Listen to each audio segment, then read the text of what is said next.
Well, I'm from Pannone, which is a firm in Manchester, and our team's predominantly dealt with a lot of VAT fraud over the last few years, which has been a massive problem, but the government is kind of getting to grips with it to some extent nowadays, and they brought me in to look after the cybercrime and cybersecurity offering. So I prosecute and defend cyber criminals, and I also advise companies on data losses and how to secure their data more effectively. And what I think is particularly interesting, and the focus of what I want to talk about today, is that really a lot of data storage has come in almost by the back door for companies. They've developed over time, they've had emails, they've suddenly networked all the information. Before you know it, they're vulnerable because they haven't really known what they were doing. As they go along, they've added more and more capability, and so now they're in a position where they're vulnerable, really, and without knowing it, they're losing data. They don't patch the software, they don't patch the operating system, the emails that are getting sent out by employees are going to places that they don't really know what's happening. People are leaving the office with things on USB sticks and leaving it on trains. Government employees are leaving things on trains. News of the world is hacking into your computer. These things are happening all the time, and a lot of the big companies are suppressing that, really, and it's something that's going to change in future. The Information Commissioner's Office are the government body that look after data losses, and they're concerned about this. The European Union is equally as concerned, and they're looking at bringing in new legislation and new laws to try and combat this. Basically, Europe is aware that people are losing data. It can affect you and it can affect businesses, and they're unhappy with that, so they're trying to make these changes as quickly as possible. So the first thing then is to consider what cyber attacks are happening, and it's something that Tony's really touched on already. These are on the increase. They're on the increase in that they're happening more often, and it's also on the increase because people are reporting it more. In the past, people were a bit more uncomfortable at admitting that they'd had a data loss, or uncomfortable, rightly so, that they were losing customers' data almost daily. So nowadays, people are a lot more able to report this and explain that the problems are not theirs. They're vulnerable and they're trying to do the best that they can, but hackers are getting into their systems. And it can be for these different reasons, really. There are the hacktivists that Tony talked about and people just having a go, but in real terms, the issue can be broken down as I've done there. Financial crime involves criminals, highly organized criminal gangs using a tool in technology to steal money and other assets. That's something that people are turning to now. Most criminals nowadays are a bit concerned about running into a bank and trying to steal money over the counter and getting shot for their efforts when they can stay at home, lounge in their pajamas in bed and have a go from there, which is what people want to do now more and more. And of course, as you're aware, the internet is a borderless thing, so you have people from other countries attacking UK assets, and in situations where you wouldn't really think that they'd want to. That can range from extortion to stealing the data that's there. There's this issue of espionage, the theft of intellectual property, and often with that, as I say, companies are unaware that it's happened. They don't know what's going in and out. So they suddenly realize that a competitor has got a head start on them, is bringing out a product close to theirs, or are using information that they didn't really know this other company had. Well, quite often what's happening is that information is being stolen and used against them. They don't realize, they don't know it at all, and a lot of these things go unreported because they never find out, but it's something that happens. There's warfare and terrorism. These are closely linked, and it's something that most businesses won't come across as such. It may involve attacking private sector organizations, critical national infrastructure, and really, you might not think so, but for China or North Korea or some of these other states, they will attack things in the UK which are not necessarily government linked. So some of the larger businesses in a country might be prone to attack because it brings down the morale of the country. That might sound a little bit out of the ordinary, but it's something that happened, and I'm sure, as you're all aware, during the Second World War, there were propaganda attacks on the UK, and to try and destabilise a country's morale is an effective weapon for these countries. North Korea have got apparently teams, farms of cybercrime or cybersecurity attackers in these, well, farms, concentration camps effectively, who are attacking UK and US state businesses. So it's something that does happen, and really people are a bit more concerned about reporting that sort of thing because it obviously is a sensitive issue. Lastly, there's the activism point. Anonymous, Lulzec, all these groups can quickly turn on you before you realise it. You've had an attack on your system, you've lost a load of data. They can use it for whatever means they want to, or they can just use it to prove a point. Either way, they are attacking people, and they are very, very effective at it. So just to go through those in a bit more detail, financial crime. Cybercrime, as I say, has been undertaken by large, sophisticated gangs of criminals who target governments, businesses, the public, to obtain money or goods or whatever they want to, whatever they can do. It's so easy to try and get into a system once you're in there, then work out what you want to do with it, which is what a lot of people do. There are, of course, sophisticated targeted attacks where they go knowing what they want to get. They have different people in different teams. There are online communities where there is a specialist spammer. There's a specialist who'll open a loophole in a system, open a data security hole. There's somebody else who'll go in, get the information, distribute it to somebody else within this forum who can then perpetrate a fraud. This is going on. Not only are there communities where you're invited in like that, or you can join if you want to and see how good your skills are, there are also closed groups. This is a bit more concerning for the government, for the police. If it's a closed group, so they've already got everybody in the system they need to perpetrate a fraud, how do the police get an in? If they're shielding their IP address, if they're money laundering through Iran or Syria or one of these countries, then it's very difficult to find out who they are, where they're from, and what exactly they're doing with the information. But it's happening all the time. And not only that, there are also commercially sensitive material going out of businesses who are also being targeted for extortion attempts or just to simply copy it. The main purpose of this, of course, is just for gain for the people, but it's also used to fund terrorist activities.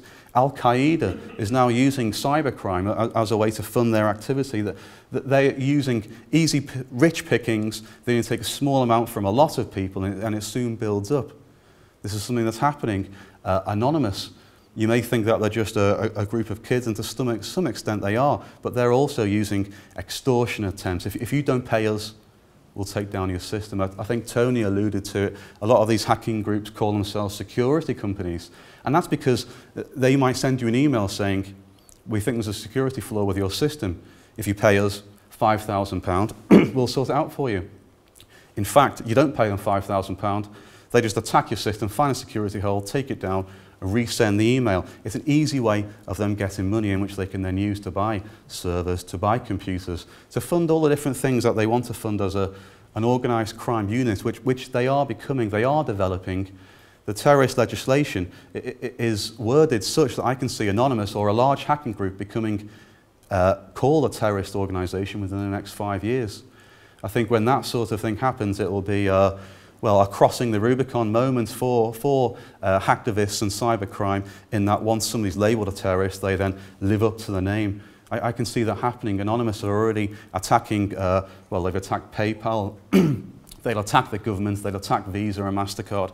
Soon, they'll be labelled such that the stakes are so much higher that they're going to start doing things with more of a risk, bigger gains. And I think this is something that we're going to see more and more in the future. And I think the issue is data security now. If people have got their systems secure now, it's going to quash a lot of this. I'll come on to LOIC, the low orbit ion cannon, which Tony discussed in a minute. And that's freakishly easy to use, but there are hackers behind there. Anonymous aren't just script kiddies. There are people behind there with real sway and real intelligence. And these are the sort of people who are eventually, hopefully, pulled out of that system and into government organisations to try and combat these security breaches, to combat these terrorist organisations. But at the moment, they're still there, and I think a lot of work needs to be done to try and stop them in their tracks. This issue of espionage, a company's intellectual property is now such that it can really be attacked or brought out of the system in a number of ways.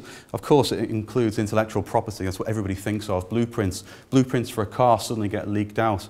It may be the company who take them aren't going to use that, and it is companies. You do get foreign companies trying to attack UK-based businesses that try and take their intellectual property. That does happen, not necessarily to copy it, but just to see what they're doing in advance so they can get in first, really, with a new competitor product. There's that. There's also electronic communications. Now, in some ways, that can be more sensitive. If somebody gets your whole email database, internal emails, customer emails, you might email somebody your business plan. Well, that is suddenly dragged out of the system and you're in trouble. Research and development is something that's stolen daily, all the time. So it's a persistent threat. Victims don't necessarily know they've lost it, and suddenly counterfeit products appear on the market, perhaps, and they think, well, I wonder how they knew. Well, they might know for reasons that you wouldn't really dream of. There's the warfare issue. Of course, it doesn't affect most people, but attacks on state organizations, private sector organizations, anything to affect the infrastructure, and it's something that's going to happen more and more in future. What's the point of sending in all of your troops to get shot down when you can just as easily attack the other country, stop their radar, stop their security systems, and send your troops in where they can't even be noticed because there's no security anymore? This issue of terrorism, similar to warfare, but of course it's a different thing in its source, in who's doing it. The terrorists will or could be state-backed terrorism. It could be a terrorist group forming in a country who doesn't really want to be part of it, but they can attack critical national infrastructure systems, telecoms, financial systems, anything to get to the end point that they want. Activism includes all of the other categories, really: financial crime, espionage, less warfare and terrorism. But as I say, I predict that Anonymous or Lulzsec will be deemed a terrorist organisation in the next 5 years. Activism itself, of course, attacks for an idealistic cause. And these ideals, you hear a lot of things, a lot of this posturing from Anonymous and these groups as to their ideals, but actually it's a moving target. They change their beliefs on what they think on a daily basis.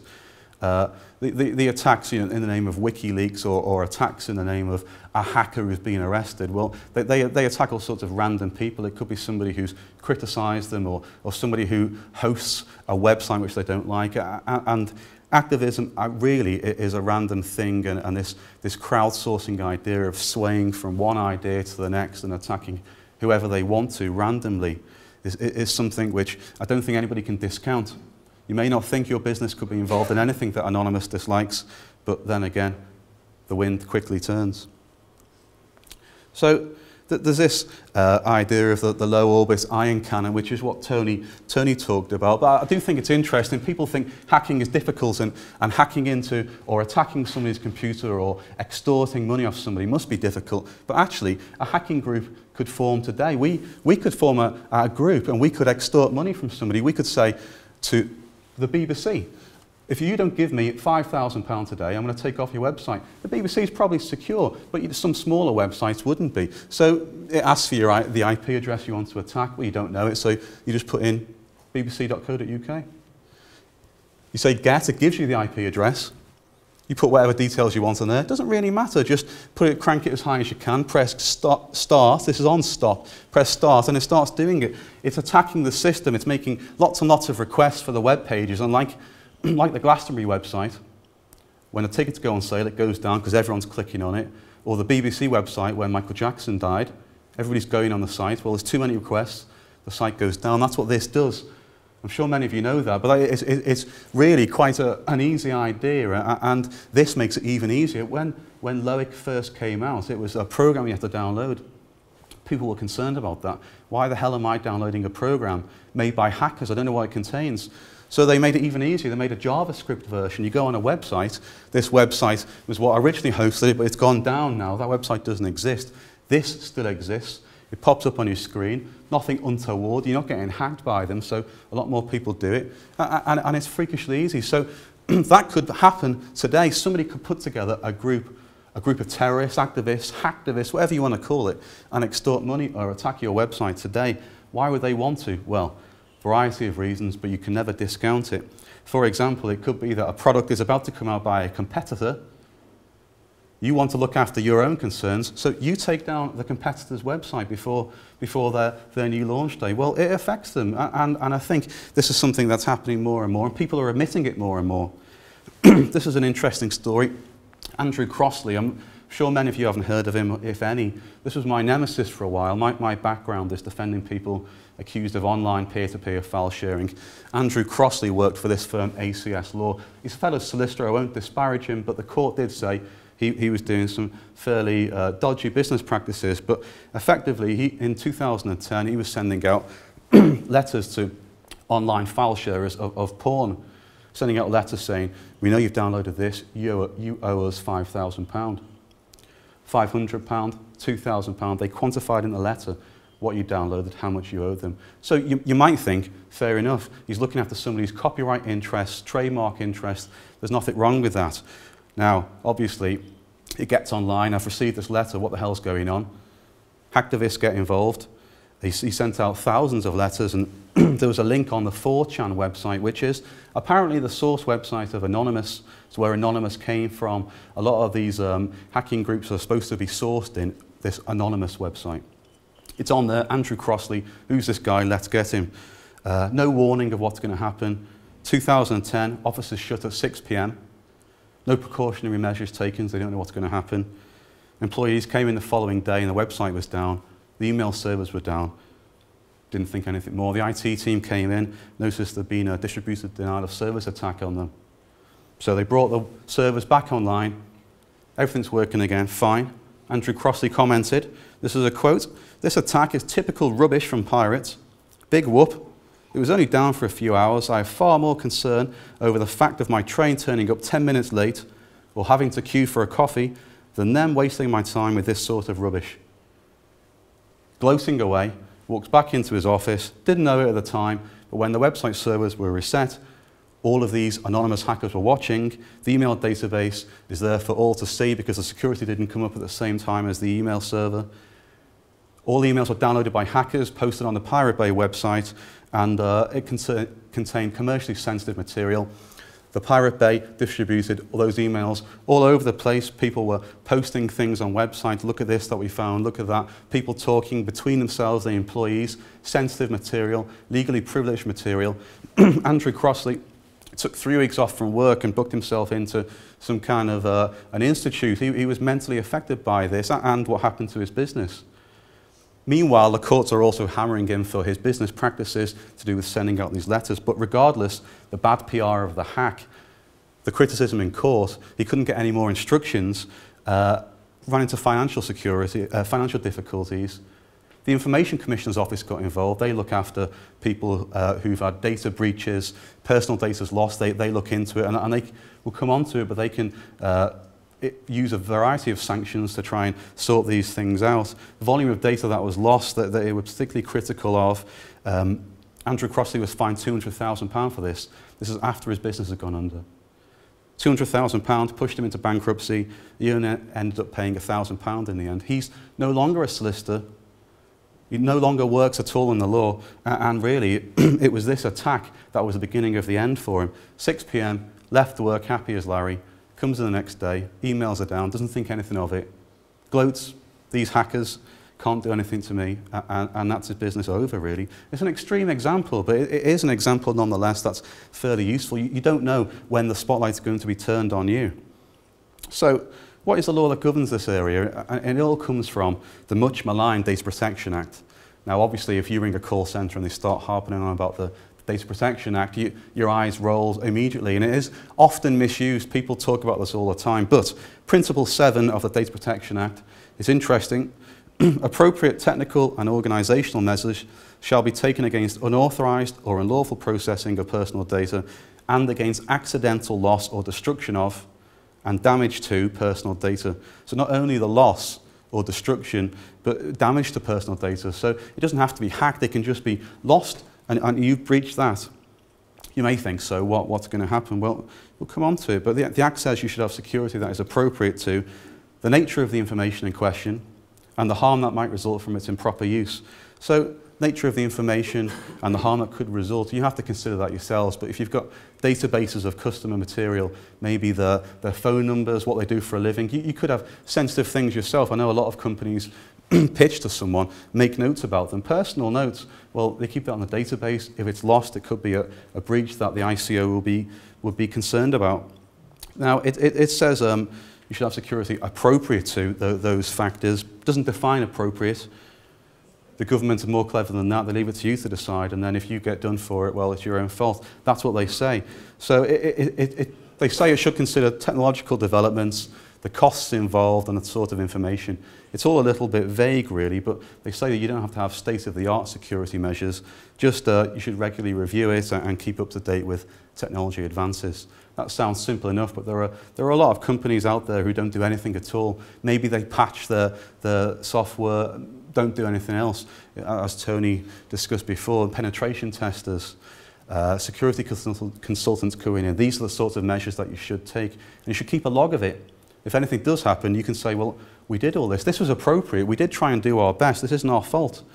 The ICO has said there's no size-fits-all approach. Not very helpful, is it? But they say, well, it's a case-by-case basis, and it depends on what you're holding and the nature of your business. So what if there is a breach? What do you do? Well, they say you must respond to and manage the incident appropriately.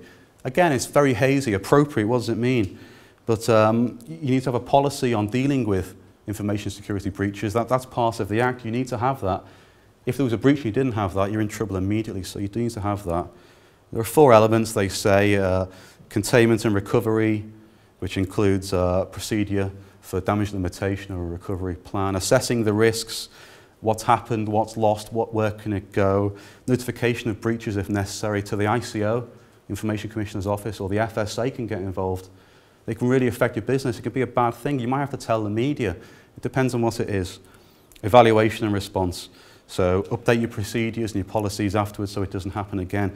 If you follow that and if you make a note and keep an audit trail of what you've done, you can use that if you send it off to the ICO or if they get involved. Basically, the issue with this is to cover your back at every step of the way.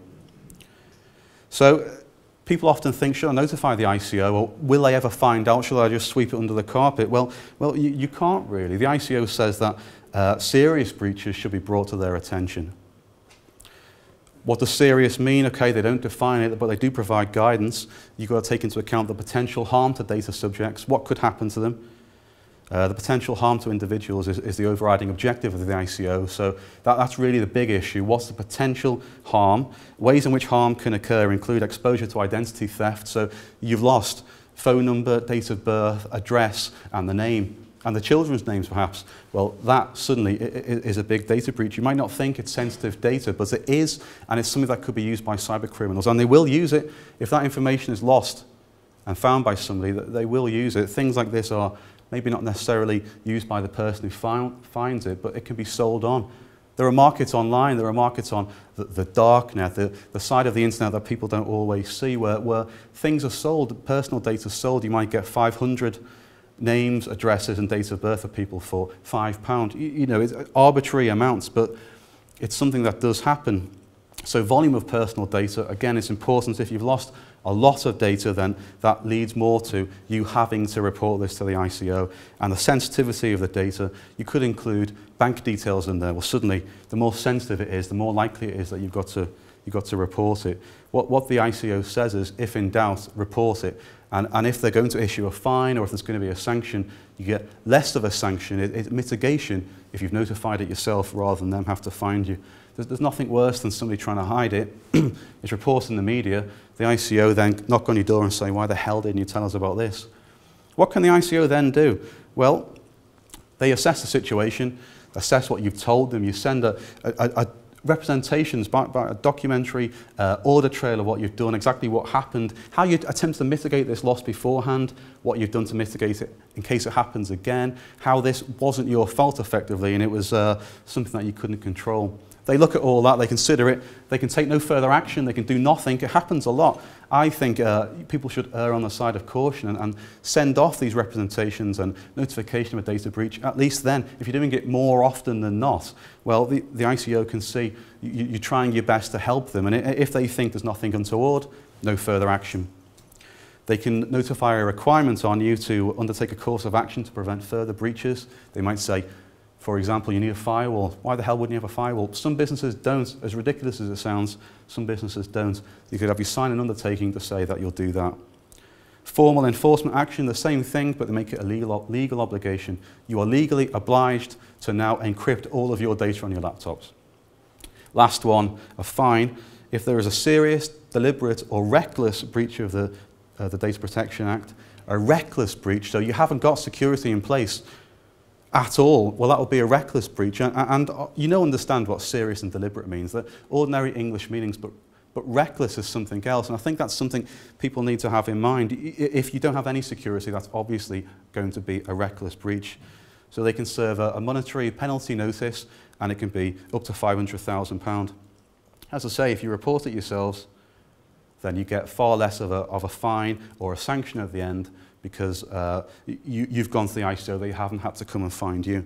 So are they taking this seriously? Well, they are taking it more seriously all the time. The European Union are constantly talking about this now. They're worried about the amount of personal data and sensitive data that companies are holding.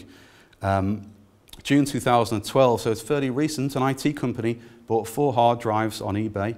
They checked what was on them, and they found that it originated from an NHS trust hospital in Brighton. They contained the personal data of tens of thousands of patients and staff. ICO fined them £325,000.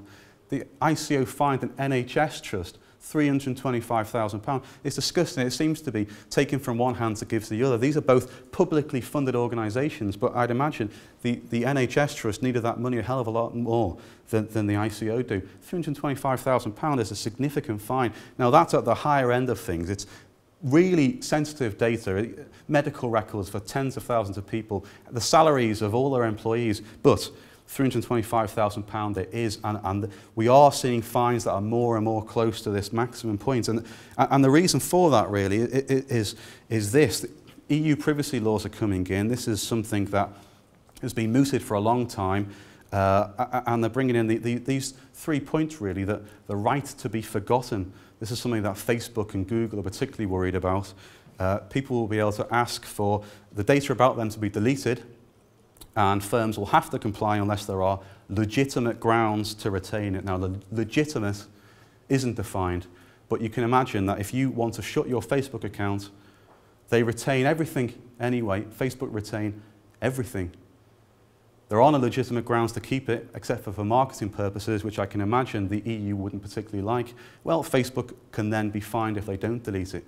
Google's the same thing. You delete your website, it might still be there in Google. You try and get rid of something, it's never truly gone off the internet, and that's what the EU really is looking at. They don't want this to be the case, but of course the knock-on effects for this right to be forgotten, will come down to you.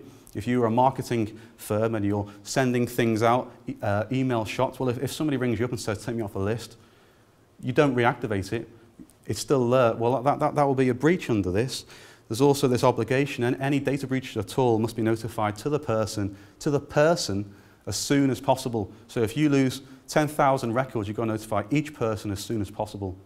As soon as possible, again, a bit vague. EU Justice Commissioner has stated that 24 hours will be the maximum time.